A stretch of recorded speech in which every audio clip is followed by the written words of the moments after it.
নমস্কার বন্ধুরা, আমি মানসী। আমার আরও একটি ব্লগে তোমাদের সকলকে জানাই স্বাগত। আজ বসন্ত পঞ্চমী, সরস্বতী পুজো আর বাঙালিদের ভ্যালেন্টাইন্স ডে। আর আমরা এই যে চলে আসছি অঞ্জলি দিতে। মুম্বাইতে বাঙালিরা সবাই মিলে একটা গ্রুপ তৈরি করেছে, বেঙ্গলি অ্যাসোসিয়েশন বলে, যেখানে সমস্ত বাঙালিরা মিলে চাঁদা তুলে সমস্ত রকমের আচার অনুষ্ঠান করতে পারে। কেননা সবাই বাড়ি ছেড়ে এত দূরে থাকে আর সমস্ত আচার অনুষ্ঠানে বাড়ি যাওয়া সবার পক্ষে সম্ভব হয় না। তাই সব বাঙালিরা যাতে মুম্বাইতে বাঙালির সব অনুষ্ঠানে সাথে জড়িত থাকতে পারে, এই জন্যেই এই গ্রুপ তৈরি করা হয়েছে। আর আমরা এই বেঙ্গলি অ্যাসোসিয়েশনের গ্রুপে এই বছর নতুন মেম্বারশিপ নিয়েছি।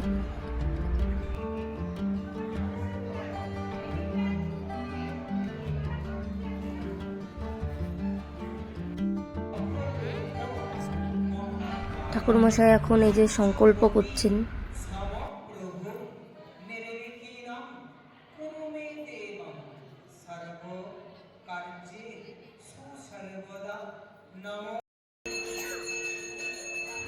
এখন আরতি করছেন ঠাকুরমশাই। ইনি খুব ভালো পুজো করেন আর খুব সুন্দর আরতিও করেন।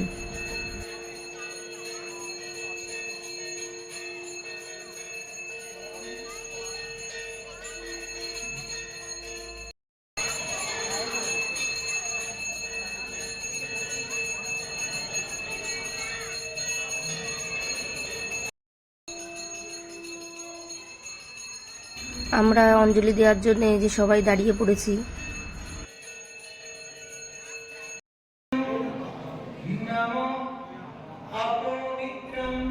আমরা এখন অঞ্জলি দিচ্ছি। অঞ্জলি দেওয়ার পরে আবার বাচ্চাদের হাতে খড়ি হয়েছিল।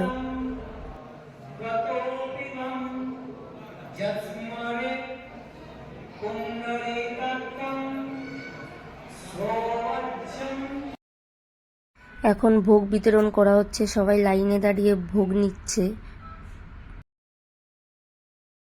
আর ভোগে ছিল খিচুড়ি, বেগুনি, পাঁচমিশালি সবজি আর চাটনি, মিষ্টি। আবার আমরা সন্ধ্যায় চলে আসছি পুজো মণ্ডপে। এখানে এই আচার অনুষ্ঠান করার জন্য একটা হল ভাড়া নেওয়া হয়। সমস্ত রকমের অনুষ্ঠান এখানে করা হয়।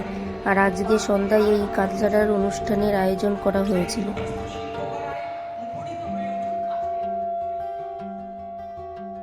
এই পুচকে বাচ্চাটা খুব সুন্দর একটা কবিতা আবৃত্তি করেছে। এই বোনটাও খুব সুন্দর নাচ করেছে।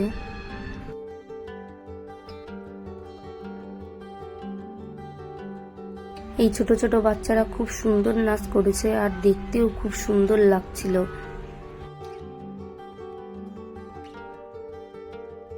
বাচ্চা থেকে বড়রা সবাই অনুষ্ঠানে পার্টিসিপেট করেছে। বাচ্চারা নাচ গান আর বড়দের নাচে গানে আজকের এই দিনটা আমাদের পরিপূর্ণ হয়েছে।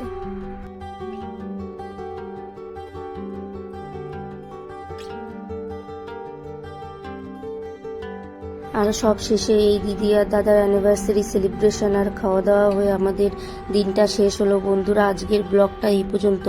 সবাই সুস্থ থেকো, ভালো থেকো। আর ব্লগটা কেমন লাগলো অবশ্যই কমেন্ট করে জানিও। আর তোমরা কেমন আনন্দ করলে কমেন্টে জানিও। আবার দেখা হবে পরের একটি নেক্সট ব্লগে।